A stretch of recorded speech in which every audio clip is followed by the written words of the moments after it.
कल रात भारत सरकार ने चीन के 59 ऐप्स को बंद कर दिया, उन्हें बाय बाय कर दिया और उसके कुछ ही घंटों बाद अब चीन के विदेश मंत्रालय का बयान सामने आ रहा है। वहां की जनता अपनी सरकार को नसीहत देती नजर आ रही है और क्या कुछ हो रहा है इस बड़े कदम के बाद, तो चलिए आपके साथ साझा करेंगे। नमस्कार, स्वागत है आपका हेडलाइंस इंडिया पर। मैं हूं नवीन चौहान।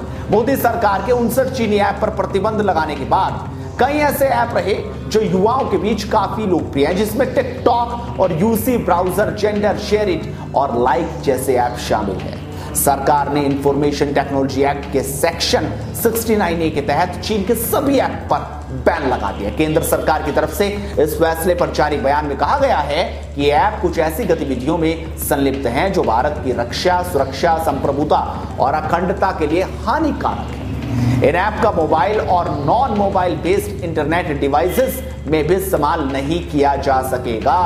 गौरतलब है कि केंद्र सरकार ने कदम ऐसे समय पर उठाया जब लद्दाख की गलवान घाटी पर सीमा विवाद कम होने का नाम नहीं ले रहा था। इधर तो भारत ने यह फैसला लिया और उधर चीन से प्रतिक्रियाओं का दौर शुरू हो गया। वहां का विदेश मंत्रालय क्या कहता है, सबसे पहले ये देखिए। चीनी विदेश मंत्रालय के प्रवक्ता झाओ लिजियान कहते हैं, हम इस बात पर जोर देना चाहते हैं कि चीनी सरकार हमेशा चीनी व्यवस्थाओं को अंतर्राष्ट्रीय और स्थानीय कानूनों विनियमों का पालन करने के लिए कहती है। भारत सरकार के पास चीनी निवेशकों सहित अंतर्राष्ट्रीय निवेशकों के कानूनी अधिकारों को बनाए रखने की जिम्मेदारी है। तो ये तो बात हुई वहां के विदेश मंत्रालय की। भले ही वो अब चिंता जाहिर कर रहे हो कि ऐसा हो जाएगा वैसा, लेकिन अब वहां की जनता अपनी सरकार को कैसे कटघरे में खड़ा कर रही है आप खुद देखिए।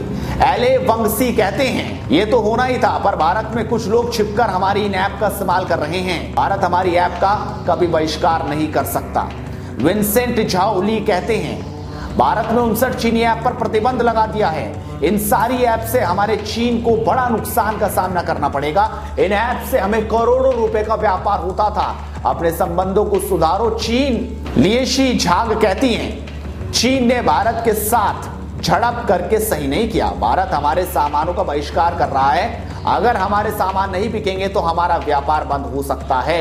जॉय वोंग कहते हैं, एक छोटे से झगड़े ने भारत और चीन के रिश्तों में दरार डाल दी। इसका सबसे बड़ा कारण हमारी सरकार है। अभी भी मौका है, सब सही हो सकता है। तो आपने देखा कि वहां की जनता ही कह रही कि उनकी सरकार ही जिम्मेदार है और उनकी वजह से ही ये सब कुछ होता नजर आ रहा है। इस खबर पर आप अपनी राय जरूर दीजिए, अपनी प्रतिक्रिया दीजिए अच्छे शब्दों में। साथ ही इस वीडियो को शेयर जरूर कीजिए और हेडलाइंस इंडिया को सब्सक्राइब कीजिए, सपोर्ट कीजिए, क्योंकि मुद्दे की बात को बेबाकी से आपके सामने रखते रहेंगे। नमस्कार।